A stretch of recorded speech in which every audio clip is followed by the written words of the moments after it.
அவர் வந்து என்ன பண்ணுறாரு, பொய் சொல்லி கல்யாணம் பண்ணிட்டார் உங்கள் தோழியை. இப்போ அதுக்கு என்ன தீர்வு சொல்ல போறீங்க? ஸோ நிறைய பெண்களோட கொஸ்டின் இதுவாக தான் இருக்கு. தோழியுடைய ஹஸ்பண்டுக்கு சிறு வயதில் ஏதாவது பிரச்சனை இருந்திருக்கலாம். அது ஒரு யார் சார் ஆண்களுக்கு வெளியில சொல்றாங்க? இல்லை, ஆண்களுக்கு பொறுத்த வரைக்கும் ஒரு பருவம் அடைஞ்ச உடனே அவங்க செய்கிற முதல் பழக்கமே கைப்பழக்கம் தான், சுய இன்பம். சுய இன்பம் செய்யவே கூடாது அப்படின்னு சொல்லி நான் நிறைய சேனலில் கையெடுத்து கும்பிட்டுருக்கேன், பண்ணாதீங்க பண்ணாதீங்கன்னு. அது பண்ணுறவங்களுக்கு தான் சுத்தமாக ஆண்மையே போயிடுது.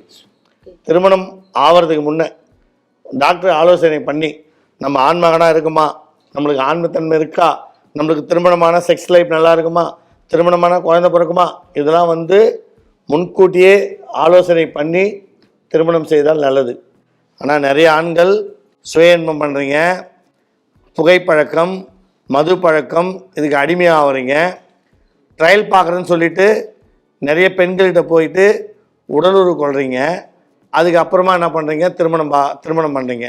இதனால் ஏற்படக்கூடிய பிரச்சனை தான் உங்களுக்கு பாதிப்படைகிறது. என்னென்னா செக்ஸ் லைஃபு நல்லாவே இருக்காது.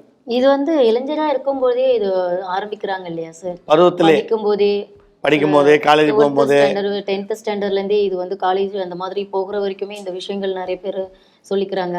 அதை ஒட்டி தானே நிறைய பெண்களுக்கான பிரச்சனைகளும் இருக்கு. இதுதான் பாதிப்படைகிறது. காரணமே ஆண்கள் செய்த சுய இன்பம். தன்னுடைய உறுப்பை கசக்கி நசுக்கி கை மூலிமா விந்து விடுறதாலையும் அதிகமாக போதைக்கு அடிமையாகிறதாலையும் அவங்களுக்கு ஆண்மை போயிடுது. Super sir. அவங்களுக்கு வந்தால் சந்தோஷமாக மனைவியை சந்தோஷமாக வச்சுக்க முடியாது.